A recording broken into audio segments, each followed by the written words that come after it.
saying, if you have a psychiatrist buried up to his neck in sand, what do you have? And of course the answer is, just not enough sand.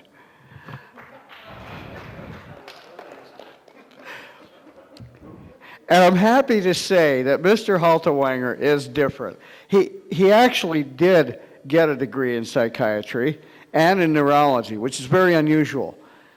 And of course, among medical doctors, they make many snide comments about neurologists as well, usually having something to do with the subject of black magic. However, Mr. Haltiwanger accidentally cured somebody using nutrition. And he said, hey, there's something here. And unlike a lot of people who've seen things like this happen, he followed it up. And throughout the 80s, he started studying nutritional medicine and became a certified clinical nutritionist. And his research now is into how electrical therapies affect cells. He does have quite an impressive background. He has degree from the Medical College of Georgia, pathology fellowship at Valdosta State, residency at the University of South Carolina. He's been doing research and practice for many, many years. I love this quote from him. He said, I wouldn't let a psychiatrist treat my dog. And so he does classify himself as an orthomolecular psychiatrist in many ways, and I'm so happy that he's here because this is the kind of information that can really help us tremendously. So let's welcome Steve Haltiwanger.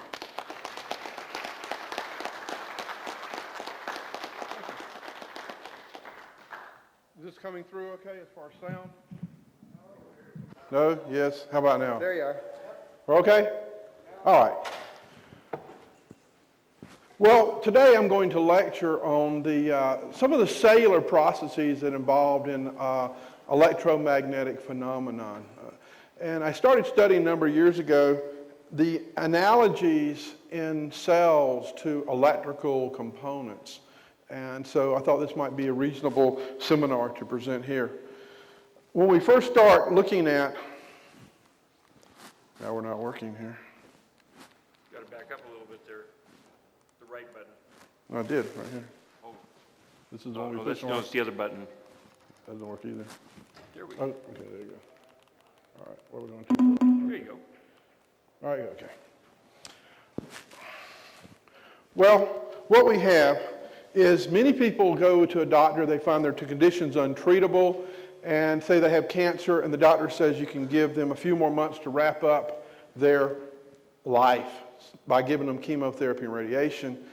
And if you ask them about energy medicine treatments, they're often told there's nothing but quackery there, that there's not really any validity to these type of therapies. However, I find that to be incorrect. The information is out there.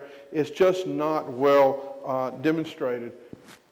So what happens is, in my opinion, what we have is people are looking at doctors, and you have to recognize that medicine is a priesthood. Doctors are basically under the same type of training as a priest. They learn a catechism.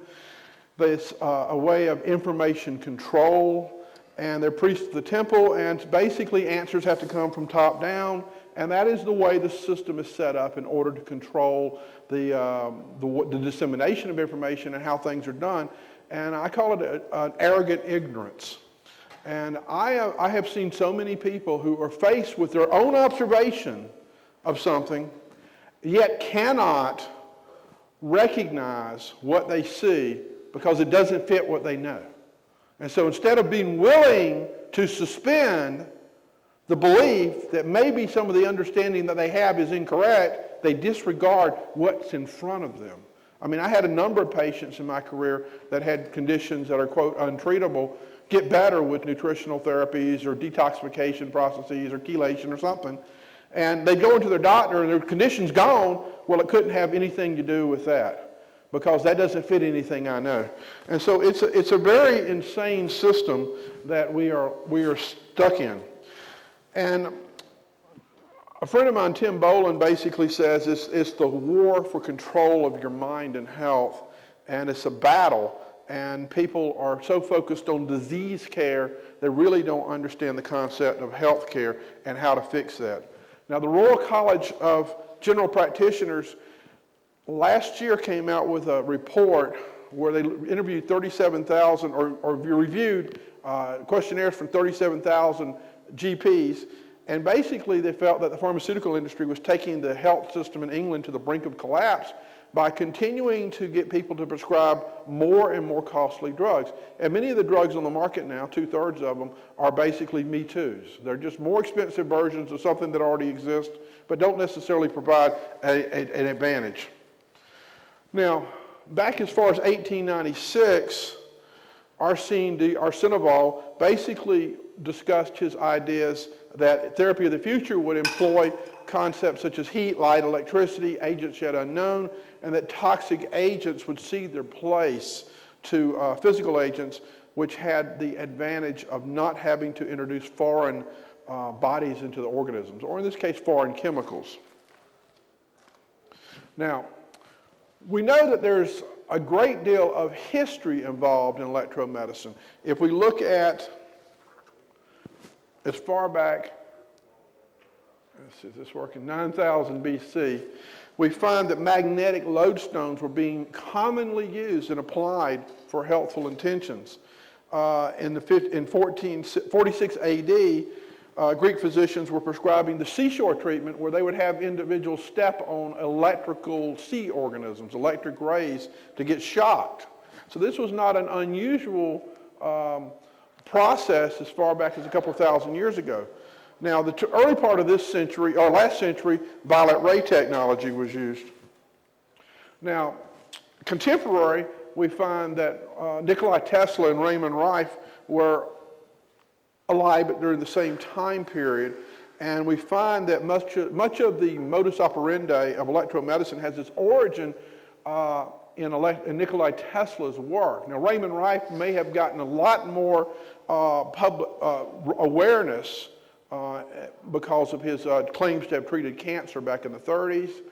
Interestingly enough, the major 5 book publishers at the turn of the 20th century were asked to take Tesla's names out of the science book sections of the books. So this is why Tesla disappeared, is because the book publishers that basically determine what people learn in high school quit writing about it.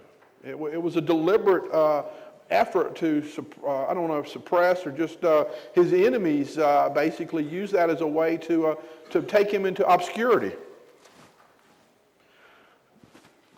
Now, if we look at 1890s and early 1900s, he lectured both domestically and abroad about the virtues of frequency-based electromedicine. And he had circuits and diagrams where he was identified methods of sterilization, electrosurgery, whole body heating.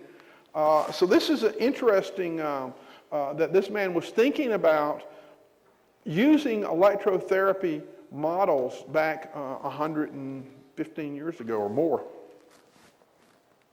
Now, his probably more famous information is on wireless power transmission, where you get power generated at one source, wireless delivery, and then the end users are not connected with hard wiring. And so his wireless distribution and transfer of power is based on resonant frequency energy concepts. So we're going to take that as the starting point for the lecture here today. And we'll look at the concept of active and passive energy transfer systems. Now, this is an example of an active transfer system using a Rife-type tube.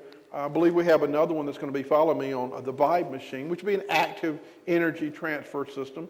And basically, you're using targets. Now, I just use this as an example. In this particular case, let's say you're targeting cancer cells in order to destroy them. So we're using some of the same principles on a microscopic quantum scale, and the targets are selected by resonant frequency.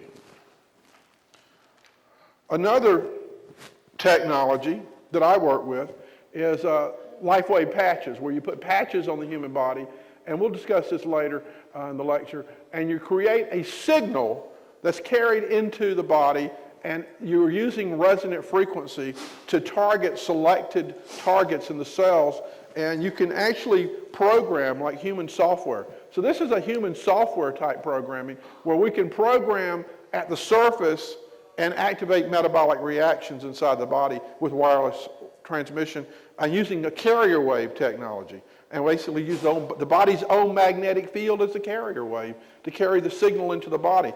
And so how the patches are constructed, the structural components and processing will determine what type of signal is generated, and then we target certain mechanisms in the body. Now we know that it is basically physics that biological molecules will absorb different wavelengths of light. And this is an example if you're looking at chlorophyll and you're looking at how molecules in plants absorb light. And I'm sorry, this particular one's on the eye, excuse me. And you got how vision is connected, where you can collect blue, green, red lights. And so these are wavelengths that will be absorbed. So these are molecules in the retina of the eye. Now we also have same analogy with the plant having molecules of chlorophyll that absorb. But what's come to my awareness many years ago, among other people, is that there are other molecules tuned to other frequencies. And if you can tune in and you have the frequency and the waveform, so you have to put both together. And many of the effective systems that are out there have ways, whether you're looking at a passive system or an active system, is putting waveform and frequency information together. Because if you give the person, a lot of people are using square waves in their active therapy components or sawtooth waves. And there are literally almost an infinite number, there's a very large number of waveform possibilities. The closer you can match up a waveform to the natural waveform of, say, a biological substance, the better opportunity you have to having a resonant interaction take place. Now, if we look at, let's see, did I go too far? The fact that the body, every molecule in the body is vibrating a specific frequency. So every substance has its own resonant frequency, and you combine two substances together, say a hydrogen, two hydrogens and an oxygen, you have water. That has a different resonant frequency than the atoms of hydrogen or oxygen separately. And so when you start combining different molecules or substances in the body and building up larger and larger organic molecular structures, you'll find that you get into what I call a frequency code. Now, and what we find is this frequency code, in a sense, endows the component with the ability to both absorb and emit through resonance, both electromagnetic and sound energy. So we've just had probably one of the most outstanding lectures I've ever heard on a brilliant research career, and it's not even over, and that's just one aspect, and on the concept of sound energy. We'll touch more on electrical energy in this lecture, but we're working through the same components at a structural level, at a cellular level. So the application of a resonant frequency can both transfer energy and information, depending on what you're trying to do. Now this is an example of an active system. It's called a Bayer-Rife system, and you have a frequency generation, you have a modulation onto an RF carrier, amplification, then you have an impedance matched plasma tube. So this is one mechanism of doing it. Thank you. I need a little bit of light. Now plasma tube devices that are driven by frequency generator units will emit both ultrasonic waves as well as oscillating electrical fields. We just had an excellent example of ultrasonic effects on the human body. So we find that this information is coming together from lots of diverse paths. We're getting a lot of paths that are what we thought were parallel that are intersecting. And you can transfer energy through these mechanisms to cell membranes, enzymes, proteins, nucleic acids. So we can talk to the DNA. We can talk to the cell membrane. We can talk to transport agents in the cell membrane, transport pumps. We can talk to enzyme structures. We can talk to regulatory pathways. If we have a pathway that's controlled by a regulatory enzyme system, we can talk to that and maybe improve or activate a pathway that's underactive or suppress a pathway. So this type of technology gives you the opportunity to metabolically affect the biology of mammalian species. Probably others also, but we'll just limit it to that. Originally, I wanted to be a veterinarian because I like children, but I became a doctor instead. Now, future directions, what we're looking at is this is a microscope with a Rife tube attached. And so you can look at the possibilities of getting a direct effect on a slide where you can put wet preparation. So this is just a simple microscope, but there's some German models out there, Ergonon, as a matter of fact, Ergonon 500, if you ever have a chance, grayfieldoptical.com, and they have a microscope that can see viruses. They're only about $400,000, but they are, the problem with the microscope is it violates the principles of the physics theories. So they don't believe it when they see it. The problem is, this is a researcher that spent many years actually doing laboratory experiments. How many of y'all are building experiments that violate known physics principles right now? It's because we don't have a complete understanding of the physics. There are anomalies. There are incorrect theorems out there. We have these theories. But this man, Kurt Ulbrich, invented a microscope that can see viruses. Yet he can't get it sold in a lot of places because they just don't accept. They go to see their research person. They say, oh, it's impossible. He can't be doing that. Yet they'll be looking at it right there in front of them. So it's insane where you cannot see what you see. You have to believe to be able to see. Now, this is a little higher, or a little closer magnification of, say, a microscope stage with the Rife tube. Now, these have to be specially built per microscope, but it's just an example of how you can apply different technologies and put them together. This is a high voltage plasma system where you can use both radiant and contact electrodes. So there's different methodologies out there. This is another example of a contact system here where you can actually create different waveforms and frequencies and apply them right to the skin. Now, we heard a way of doing it through a neurophone. This is I don't say it's an analogous system, but you're basically using contact electrodes to have an effect on the biological structures of the body, which we'll talk about in just a second. Now, delivery considerations, this example here of using a contact active device, and this is not to scale, I blew this up. This is an example of using the passive LifeWave patches as a passive device. With both devices, you're going to achieve similar effects to some degree. If you put a microcurrent device on the body, one of the effects you're going to get is increasing cell membrane charge. If you put these patches on the body, the research is showing you increase cell membrane charge. If you put the electrode pads on the body, you'll increase cellular ATP production. If you put these LifeWave patches on the energy model software, it's called LifeWave Energy Enhancers, you'll increase cellular ATP production from fat. So there's very similar analogies. So there have to be some common structures, and that's what we're going to talk about in a few minutes here, is the structures of the cells. So this is some example of some waveforms. You can use some square waves and other waveforms to create harmonics, which can clearly be seen across the spectrum. And let's say this is let's say you're using what's called mortal oscillatory frequency, where you have to give enough energy. You have to have the right frequency, and you have to have enough energy going through it. And this one would have enough, and this one have enough, and you drop too low here. So if your harmonic, if you're not right on target, even though you hit it with the harmonic, you're not going to have the effect. So let's say you're using a cancer therapy. So you've got to you be able to have the equipment that's sensitive enough. If this is the signal here you want to be generating, you've got to be able to go in there and boost that up right there. You need to be able to be specific enough to create that. So there's different methods out there. So we look at a harmonic as a signal whose frequency is a whole number multiple of the frequency of the reference or fundamental signal.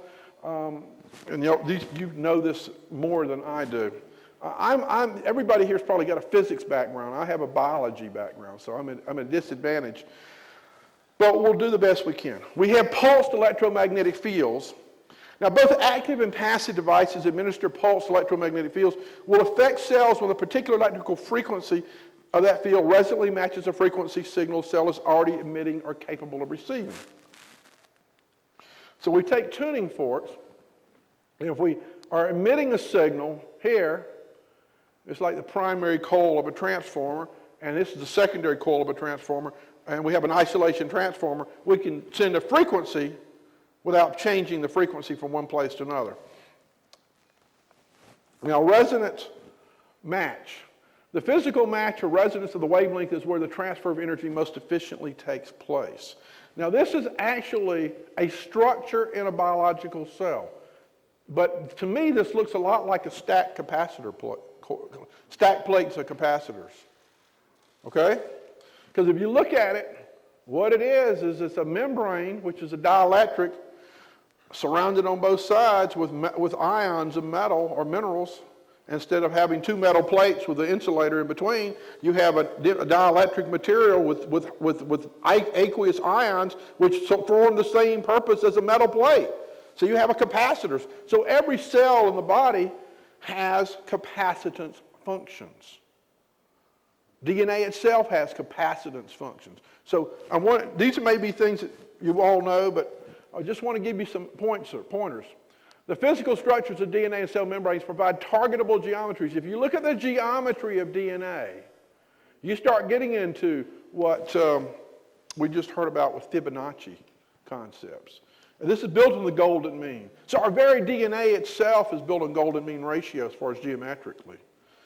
And this makes sense when you start talking about being able to hold a frequency on the golden mean that we're probably affecting down to the DNA level when we are holding those frequencies. So this is a very powerful effect. You can also have resonant targetable geometries in the cell membrane. This is probably not the best example, but if you have a cell membrane, what you have is a lipid bilayer, which is one layer of lipids on either side with proteins interspersed, some of which go all the way through the membrane and some of which stick on one side or the other. But what we have is every cell in the body is composed of fatty membranes, has a cover called a membrane, and every membrane has fatty molecules and protein molecules. And the constituents of the membrane constitute the brains of the cell. The brains of the cell are not the DNA. DNA is more like the draft animals pulling the wagon. The brains is like the guy sitting up on the wagon directing the wagon where it wants to go. Cell membrane is a communication device. This is where all the communication takes place. There's a continuous communication between the cell membrane and between the DNA, between the cell membrane and the mitochondria. Now, you can look at destruction or healing. When you start talking about electrotherapy, you can look at destructive aspects, you can look at healing aspects, depending on the waveform and the frequency signals that you choose to use, and the amplitude of the signals. So when we look at active delivery systems, you can actually oscillate, it's called forced oscillatory resonance, a pathogen to the point of destruction. This was what Rife was famous for. Royal Rife had a very powerful microscope, and he had equipment that could generate these frequencies very specifically. This was done back in the 30s, and he could generate a frequency and then tune it and monitor and then play around with it until he could get an oscillation going in the pathogen he was looking at, and he could destroy materials. Now, his microscopes were powerful enough to see viral materials. So he was able to come up with all types of frequencies, and they're called mortal oscillatory resonances. Now, the healing of cells is where I'm more interested in, can be enhanced by the active application of correct resonance, since every substance has its own unique vibration or signature. So in a sense, it's like a phone book. Every substance, in a sense, has its own phone number or frequency code. Now, according to quantum theory, an entity, whether it's an atom or molecule, simultaneously possesses both localized, particle, and distributed wave properties. I like to call them wavicles. But when two waves come together, they interact with each other, producing an interference pattern. This is a pattern capable of holding information. Now, this is a DNA crystal right here. There's some beautiful interference patterns here. Now, we find that materials that the body is made up of, water, we're significantly composed of water. We find that the basic materials of the body, the proteins, the nucleic acids, DNA and RNA, the cell membranes, water, are all liquid crystals. So the very constituents that make up biological organisms have liquid crystal properties. And they have the ability to polarize light and align electric fields and store information patterns. So they will respond to electric fields as well as sound energy. So the very nature of the body, by its very construction, the structural components, and we find that these liquid crystals are composed of cell membranes, DNA, proteins, the proteins that make up the architecture of the cell, the cytoskeleton, the connective tissue collagen that ties your organs together, and your skeletal muscles themselves are all liquid crystal. The cholesterol that we all worry about. Now, cholesterol is an antioxidant. It's the body's way of producing an antioxidant when you don't provide enough from your diet. So people that get all concerned about cholesterol is a repair molecule. It's like spackling. If you ever go, everybody ever own a house, you put holes in the wall and you go put some spackling and then paint over it. That's what the body's doing with cholesterol, is there's damage to an area and it's got to repair it, so it just orders some spackling. Now what happens structurally, if you just beat that wall over and over again, it's just mostly composed of spackling, you lose the structural integrity as well as the functionality of the material. So cholesterol is a way of compensating for when there's toxicity and free radical damage. So if you have a person with high cholesterol, two of the factors you have to consider is their toxicity and free radical problems here. Instead of saying, hey, let's just get rid of the cholesterol. So we're missing the point. So we look at a liquid crystal, where, of course, our computer monitors are made, or at least our laptops are made of liquid crystal arrays. We know they'll array in coherent field patterns when exposed to an electrical field. Now, this is very important information. So we find that because water and many of the liquid crystal molecules in the body, like proteins and cells, are electrical dipoles, they can convert. They act like transducers, both mechanical or acoustical oscillations to electrical oscillations and vice versa. So I think it's interesting when we also look at the fact that the tympanic membrane is not only a receiver, but it's a transmitter. If we look at the ear, we'll find we're transmitting sound. And if you take a microphone and you put it up against the eardrum, you'll collect sound information coming right out of the ear. You can put that through a fast Fourier transform and look at information and sine wave information, and you can actually correlate that to encyclopedic information and look at resonant frequency of materials composing the body. So that's an interesting way of doing things the other way. I did a lot of work for a number of years on sound therapy, where we took the human voice. We had you record 3 30-second voice prints. Then we put it through a fast Fourier transform, got it all down to the component sine waves, and then we correlated that information against an encyclopedic database. It took like 7 years to write up, which correlated the different materials present that would resonate the frequencies. Out of that, I would use that to order the lab test that I was ordering a person. So it would give me information. We got so good at it, I was 100% correct on every thyroid condition that ever came in my office after that. Never missed a thyroid problem. Because it was so good, I could correlate, had it found a certain pattern that would correlate with thyroid disease. So what happens is there's a lot of information biologically available depending on how it's analyzed. And we get into certain patterns of things, and it's like we heard earlier, well, it's not been invented before, so it can't exist. And it's a little schizophrenic. Now, we find that the liquid crystal components that possess the electronic capabilities of resonating at certain frequencies are like antennas. So now we can go to the point of view is if we understand its antenna aspect, we can create a frequency and a waveform with either active or passive devices. Let's say we're talking at an enzyme level or a protein level. We want to talk to a particular enzyme. If we understand it's acting like an antenna, you can calculate the frequency that will activate that antenna and use a passive device or an active device to do that. So in addition, the biological crystals of the body are organized in complex structures that exhibit cooperative behavior. If you take electronic components, you're not just taking a capacitor and throwing it on the table and say, hey, look what I got. Oh, you got a capacitor. Well, if I hook it to this and this and this and this and create a circuit, I've got cooperative behavior. When you do the same thing in the human body, you have different cooperative behaviors taking place. We have tuning circuits built into the cells.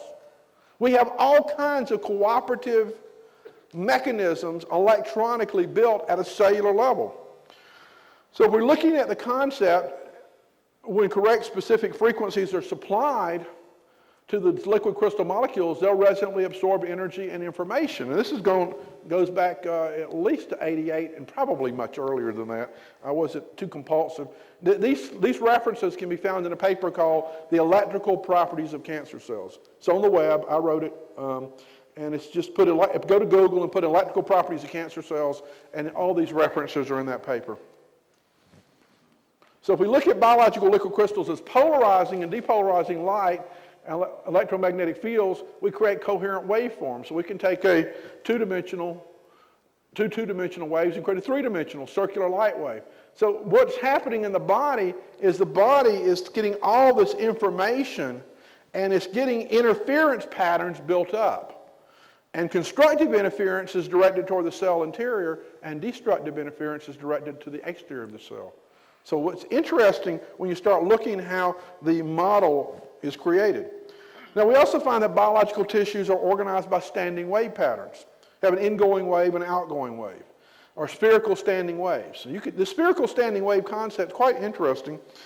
If we look at the concept of an electron, there's a Dr. Wolf, and I don't want to use Max Wolf, but there's a Wolf that has a number of papers on electron on internet.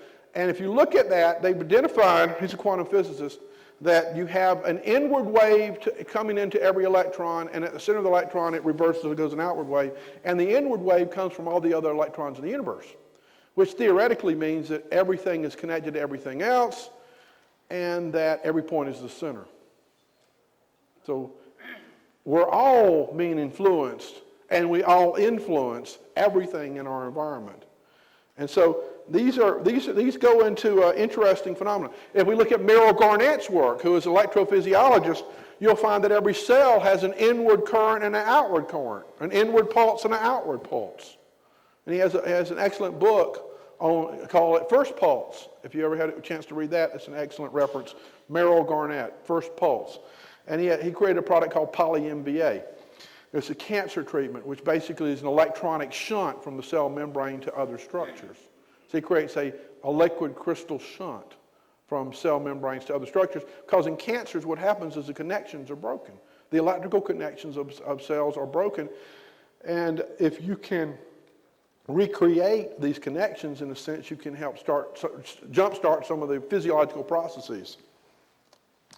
So the role of vibration in creating form is a very ancient concept. If you look at some of the original writings regarding Hebrew and Sanskrit alphabet formation, they originated from patterns that emerged in sand when the vowels were spoken. Now, basically, think about it this way. You take a drum skin, you put some sand on it, and you got a bamboo pipe, you go, you're laying around the campfire, and they go, oh, E. And you just have that bamboo pipe. All of a sudden, you see a pattern form in the sand on the drum skin. Now, there was something called the Navajo sand talkers, where they would go out and chant in the desert, and patterns would form in the sand around them.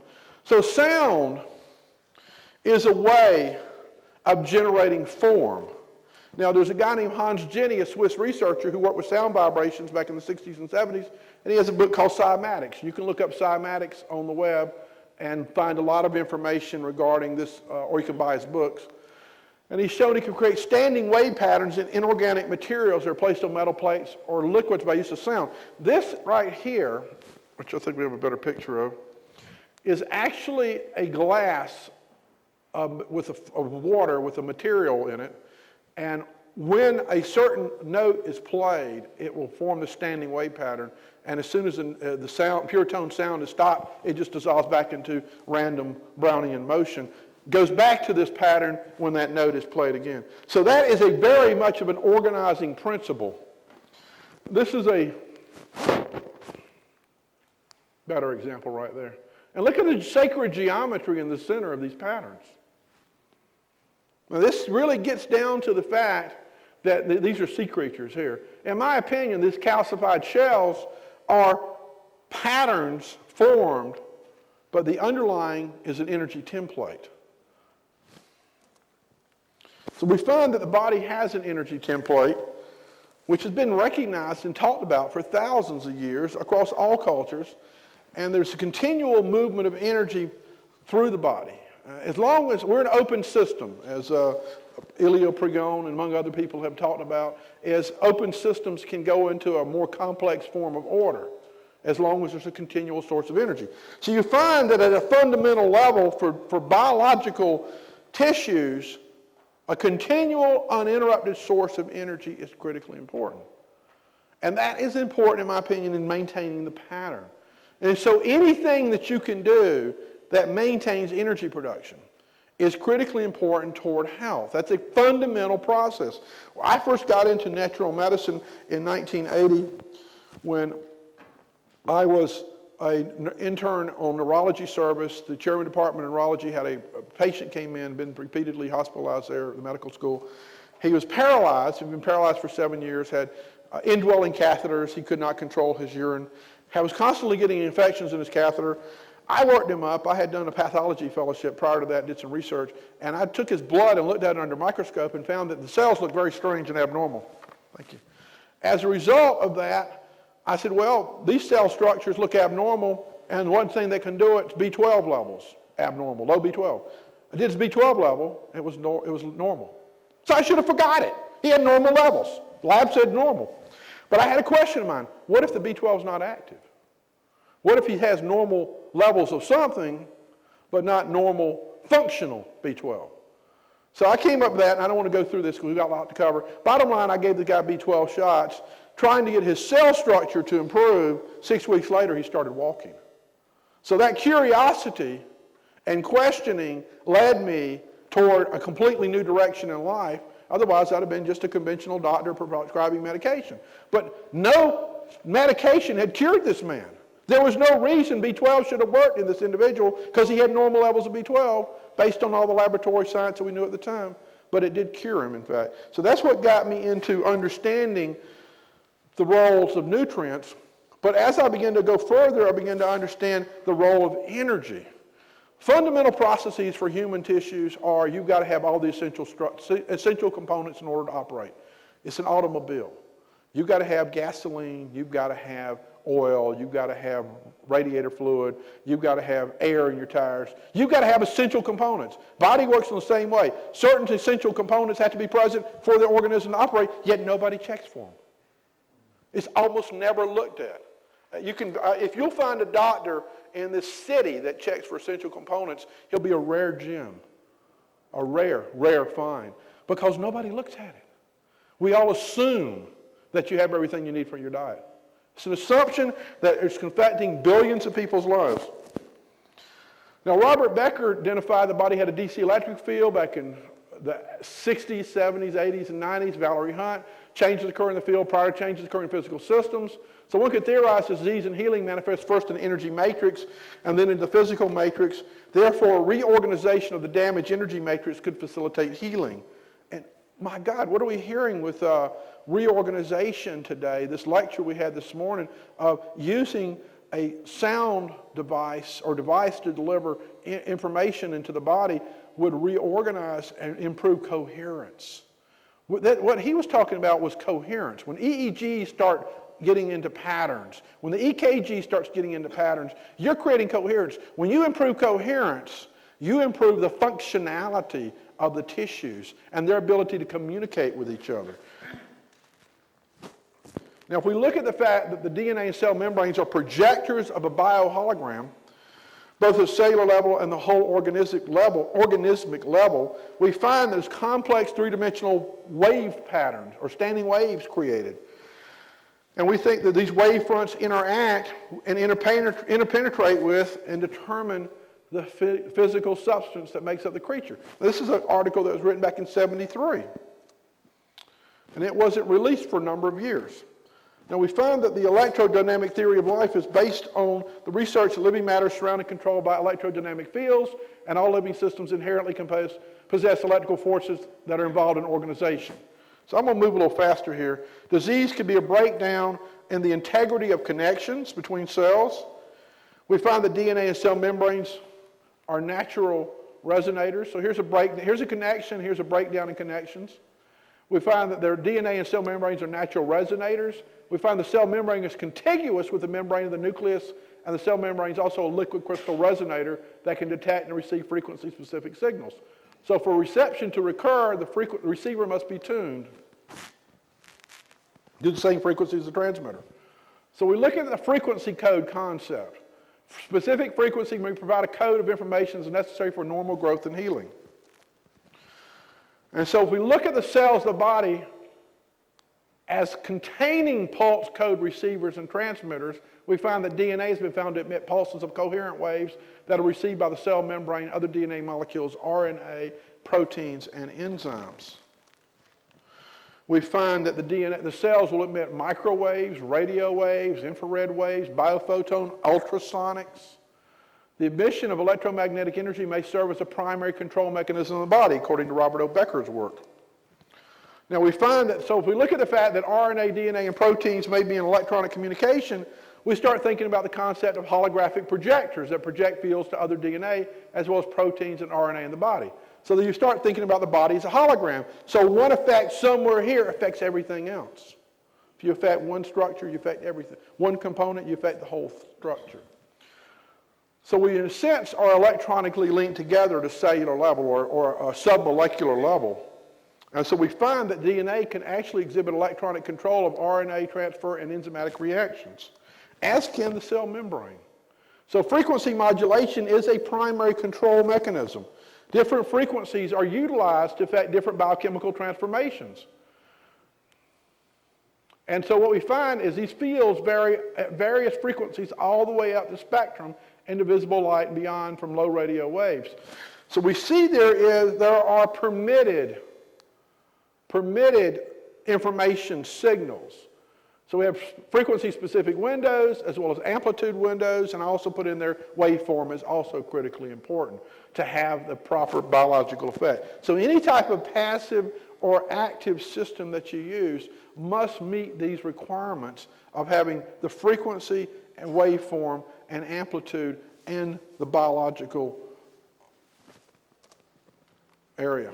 So in this example, if we're using a frequency to try to kill a cell, say a cancer cell, you can match the frequency window, but if you don't have enough amplitude, if your harmonic drops too low here, it's not going to have an effect unless you come back in here and reinitiate and start sending this signal right here.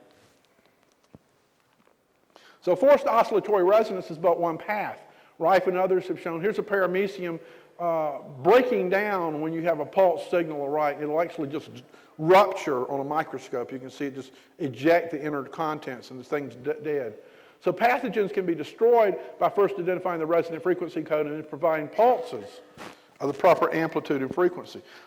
Researchers like Lukowski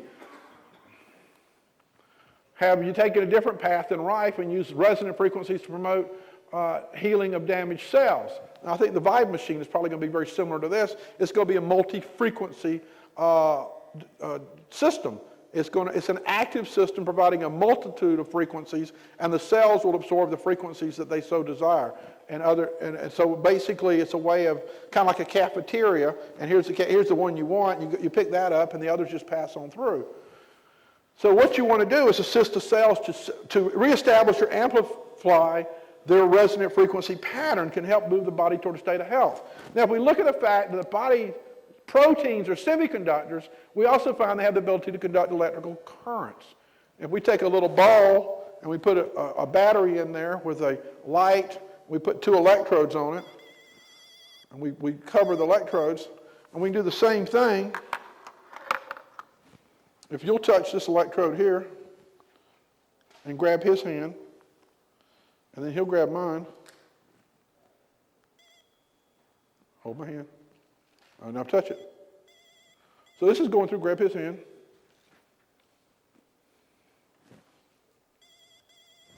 So we may go 20 people. That's not a very powerful, that battery is very small, yet the body's a very good conductor. So that's an interesting way of demonstrating you don't need a lot of power, current going through. So we find that the modern electronic devices are made of transistors composed of semiconductors, resistors, capacitors. Let's see if I get too far here. All right. And so what we're looking at is the body's own components form circuitry that form specific functions. And we don't have enough time, and I'm running out of time to go through some of these examples. But let's just take a computer for a minute. We find the cell interiors are integrative structures composed of cytoskeletal proteins, which are hardwired connections that are made of semiconductors, material. And these connections go between the cell membrane, the DNA, and the mitochondria. The mitochondria is a generator. And the cell membrane is a storage capacitor.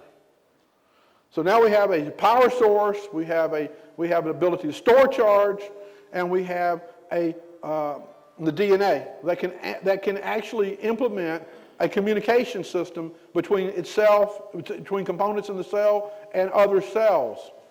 We found these liquid crystal proteins possess the property allowing them to transfer charges from the cell membrane to internal structures like the DNA mitochondria. And so we hardwire the cell into a solid state biological computer. So the cell membrane is a capacitor, and we find there's a potential across the membrane about 70 to 100 millivolts. This cell membrane potential falls in disease. You'll find that active devices like the multi-wave oscillators, like microcurrent generators, like the Vibe machine, will improve capacitance of the cell membrane. I'd be surprised if Patrick's Neurophone doesn't also improve cell membrane capacitance. I would think that might be one of the effects that you're seeing as cell membrane capacitance. Now what occurs when you begin to do this, you begin to improve the communication that's taking place between cells, among other things. And we don't have time to get into high frequency currents and low frequencies, but the bottom line is multi-frequency delivery systems provide a range of frequencies, allow cells and molecular components to match impedances and absorb energy at their resonant frequencies. And so when the energy is absorbed in the membrane, you can improve membrane potential. Now, so the electrical nature of the cell arises called structure of the membrane. So dietary adjustment of fats in the membrane, as well as the minerals that you take, can affect the capacitance of a cell. And if you improve the capacitance of a cell, what do I do here? All of a sudden it won't go.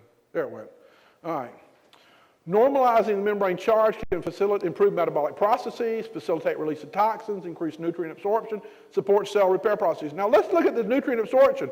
This means if you're using a technology that will improve cell membrane capacitance, if you'll preload with your nutrients, you'll improve the uptake in the cells. I did a research study with multiple sclerosis a number of years ago. I don't have time to go into it. Bottom line is I did a laboratory study with $3,500 on each person, 27 patients, found out which essential nutrients they were low in, gave each one of them an individualized cocktail, and then put them in a device that built at NASA that would increase the charge of cell membranes, and 100% of them showed neurological improvement within 6 days of treatment. Daily treatment for 6 days with nutritional therapy, provided I charged their membranes at the same time. I showed 100%. I had one lady that came in, she couldn't stand on one foot more than 2. If you're holding her arm, she couldn't stand. But by the end of 6 days, she could do a minute 20 on either foot like this and do a squat and come back up. That's an amazing effect, and it was purely an electronic mechanism. We charge the membrane, and we provide nutrients, and at the same time, we were facilitating the release of toxins. Now, that's an active mechanism. I'm working with a technology now that we're doing it through a passive mechanism, or passive delivery system. Now, membrane electrical charges may operate cellular mechanisms. Do you think God or nature created a very powerful electronic capacitor and didn't connect anything to it? It's got 20 million volts a meter. That's a lot of power. If you put a rabbit on an electrical fence and put that much power through it and a little bit of amperage, you'll fry that rabbit. There's a lot of power stored at the cellular level in the capacitance. Now, we find the mitochondria use an electron transport chain, and they transport electrons. They'll pump hydrogens through. This is a wheel, a hydrogen wheel. Instead of a water wheel, this is a pump that turns right here. So this electron transport chain. Now what's happening is we think the electrons have to come through food. That's usually the source of electrons. But a lot of people are starting to look at maybe this free energy tapping as a source of electrons. Possibly, if you talk to people like Carl Merritt, he'll talk about the concept of free energy, some kind of zero-point field tapping by biological tissues, because they can't explain where 1/3 of the body's energy comes from. Something's happening that doesn't just come from food. So we may have a zero-point energy device built in biologically. So if we look at this enzyme, look at this enzyme. It's literally a wheel. It's a pump. It's a molecular hydrogen ion pump. And so it supports energy production. And interestingly enough, my research has led me to understand the cell membrane has wiring down to the mitochondria. That's a natural source of electrical charge. So if you charge the membrane, those electrons will go to the mitochondria, and all of a sudden you'll find you'll increase cellular ATP production. That's one mechanism. It's not the only one, but it's one. You'll find that those connections are broken in cancer. Now, proteins are also bioelectronic switches. Proteins composed of amino acids that are semiconductors. These chains of amino acids are polymers, and they have the natural property of being semiconductors. Oops, 10 minutes. Thank you. Okay. I could have gone for 20 minutes and not noticed you. The flow of charges in a protein, the shape and function of the protein can be changed through input of charge from a chemical signal or by induction of charge from the application of magnetic or electric fields. This means protein operates like conductors, resistors, electrical switches. They have a characteristic distribution of electrical charge across their surface due to their amino acid sequence. The distribution of flow of charges determines the structure, the folding, the function. Change the flow of charges will change the folding, change the function. So we got bioelectric circuits. I just have to go through this. Tissue cells are separated by narrow channels that form intercellular spaces. These have lower resistance than going through the membrane. So 90% of your currents will pass around the cells, not through the cells. We'll find that high frequency currents will actually be able to penetrate into the cell. So this is, you start changing the frequency, you start changing the type of information going into the cell. So this comes from a number of places. Electrical resistance. It can occur if you injure a tissue. It becomes electrically resistant. If you improve the flow of electricity through that tissue, it will accelerate healing. As a matter of fact, you can increase protein synthesis by up to 500% just by reactivating the electrical mechanism. So you can reactivate the healing process in damaged tissue just by reactivating the electrical current flow through the tissue. Electrical restoration is what we're talking about. Since we only have 10 minutes, I'm just going to go quickly. Regeneration is a healing process where damaged tissue is repaired. It is involved with bioelectrical intrinsic currents, and the body uses these currents to produce, involved in repair and regeneration, such as protein synthesis, nucleic acid synthesis, energy production, on and on. So preloading nutrients I've already discussed. Microsoft has a patent where they take a power source, say in your shoe, put some electrodes on your ankle, and then put your devices and run the current through your body or information. Let's say you want to put your computer in your shoe and you want to put your monitor here on your wristwatch. You can just put your computer in your shoe, and then you can just put your monitor here, and you can just run your power source and information right through your body, right to your monitor. This is coming. That's a patent, and there it is right there.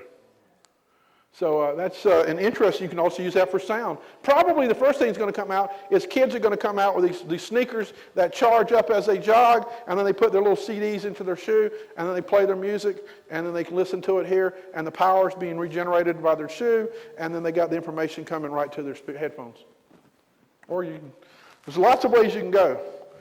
Antennas, length of an antenna determine the wavelength of electromagnetic radiation it will best for transmit or receive. Formula for antenna frequency is well known, so that is a mathematical formula. If your antenna happens to be the size of a molecule or a group of molecules, the best antenna is to use another molecule to communicate with. Then you just have to have a way of activating that molecule with an energy device, energy source. So we look at molecules as tuned antennas to create a resonant frequency. Since we're running out of time, there's different types of molecular antennas present in the body, every protein, nucleic acid, in my opinion, has a specific length and molecular weight. These physical aspects alone allow them to have antenna-like functions. We found that molecular antennas like chlorophyll will resonantly interact with molecules because their structures make them antennas pre-tuned to exact frequencies. So we find that these molecules that have antioxidant properties, such as carotene, luteins, all these are already pre-tuned to certain frequencies. I'm sorry, we just don't have enough time to cover this material in the depth that I'd like to. So we've already covered that. Signal induction, the usual mechanism of how we're taught is a messenger molecule comes to a cell and it activates a signal that's carried into the cell. And this is a chemical mechanism. Now you can also use a process called electroconformational coupling where you use an electrical oscillation of right frequency and amplitude to create the same mechanism. And so in this case we're using a pulse field to affect an intracellular signal. Now, resonant communication, we've already talked about the fact that the body can act. How much more time we got? 2 minutes or 5 or what? 5 minutes, okay. Boy, we can go through a lot of slides in 5 minutes. All right, if we look at a cell membrane, these receptors that we commonly talk about, let's look at them now as antennas as opposed to chemical receptors. Now we begin to understand if we have the proper resonant frequency, we can activate a chemical pathway. This is not unknown. This is being done right now with both active and passive technologies. So we find the membrane receptors are projected out of the cell, act like antennas. The body of the receptor spans the membrane, is connected to the interior to either a coupler protein or to another protein in the cell that's called a G protein.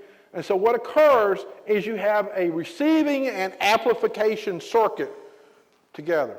You have a receiving mechanism as well as an amplifying mechanism put together. So we got receptor, coupler, intracellular enzyme, metabolic cascade. So this is your signal amplification effect. So a very small signal, even on the order of a photon, can activate metabolic reactions in biological tissues. Very small. It's quantum sensitive. So we find that signal amplification can modulate a number of effects, including hormonal-like effects. So it's a very interesting fact. So we look here, the cells are coupled, and this is just another example of using this. Now, do you have electronic equipment or circuits or components that have these kind of structures? Inductor coils, helical, I mean, these things have different things. You have helical antennas, you have inductor coils, you have transducers, you have lots of different types of things built into the cell. And so as far back as 1990, it was discovered if you could tailor a waveform as a therapeutic agent, you could do much the same thing you could do with a chemical agent. So this is now coming, and so you can actually generate some of the side effects common to pharmaceutical substances. So this is a little frightening to some commercial interest, because if you have the frequency of Viagra and you figure out how to generate a signal of Viagra, you take one pill, figure out the frequency, and now you don't need the pill as a carrier. So there's lots of different things out there, and this is just scientific stuff. Now this is a passive antenna system, and we're using patches that have literally a positive and negative polarity, and since we only have 5 minutes, I can't explain this. We can talk later afterward. We use a mechanism to create a liquid crystal matrix antenna made of organic materials that act with the electromagnetic field coming off the body, particularly in infrared, to create a signal that frequency modulates the magnetic field, so the magnetic field is a carrier wave and is carried into the cellular level, and this particular system will activate an enzyme mechanism involved in fat burning. So we can actually increase fat burning in the cells by up to 25%. We can increase your resting metabolic rate and increase 200 to 600 calories a day and increase energy production, which means you have more stamina. And that's a passive system. And so we use the molecules as our antennas to talk to other molecules. And so we're using the molecules as a way of generating the proper frequency waveform information. Now, we find that large molecules will not diffuse through the cell membrane properly.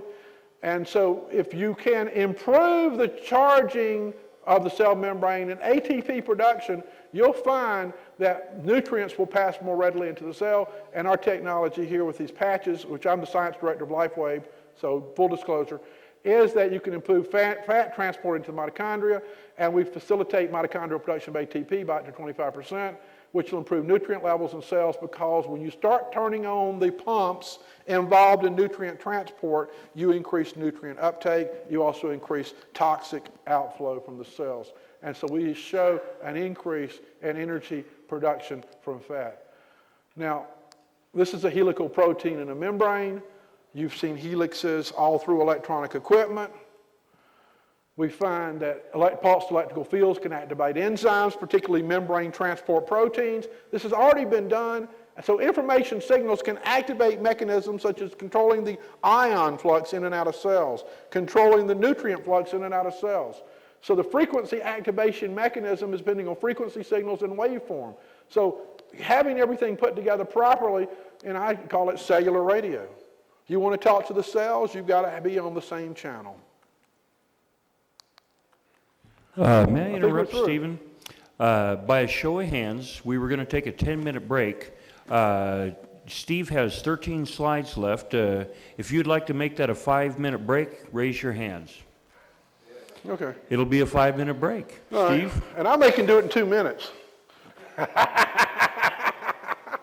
right. So we're looking at frequency modulation.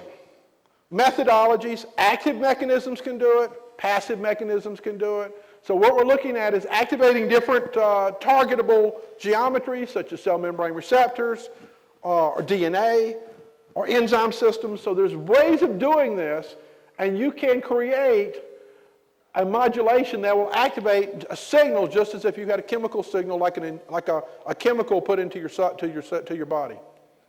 Signal tuning by cells, Ross Addy, as far back as '93, was talking about application of weak electrical fields of certain windows in frequency and intensity act as first messengers by activating these receptors of the cell. So this electrical property of cell membrane complexes allows cells to scan incoming frequencies and tune their circuitry to allow them to resonate at particular frequencies. Now we have a tuning circuit system built into the cells.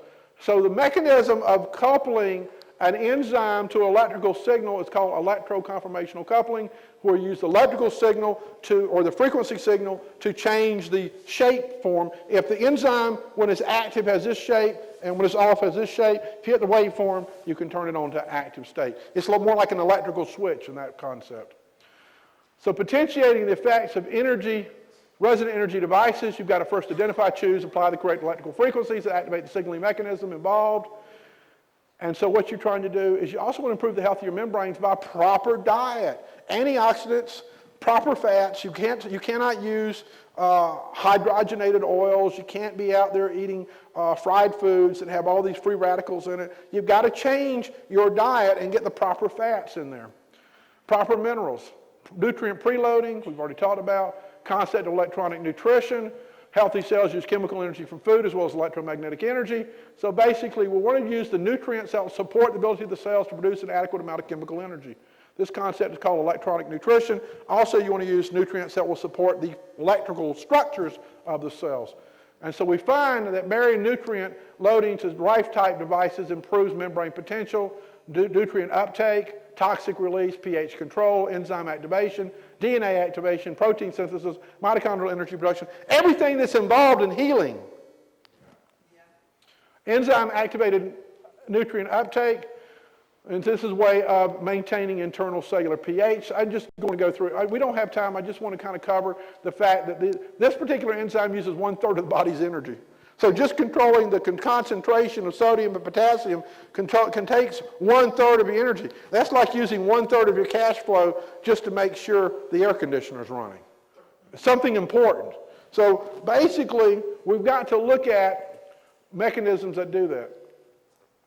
So we've already gone through that. And I'll just stop here. This is actually an acupuncture meridian composed of water molecules. So the acupuncture meridians, according to Dr. Yin Lo, is actually a chains of water molecules that are coupled together in an organized fashion. And this is why you can't see them under anatomical when you dissect them out. But if you use the proper transmission electron microscopes, you can see these chains.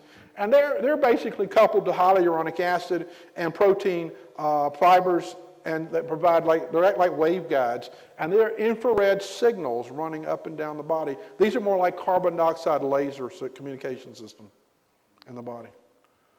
Thank you.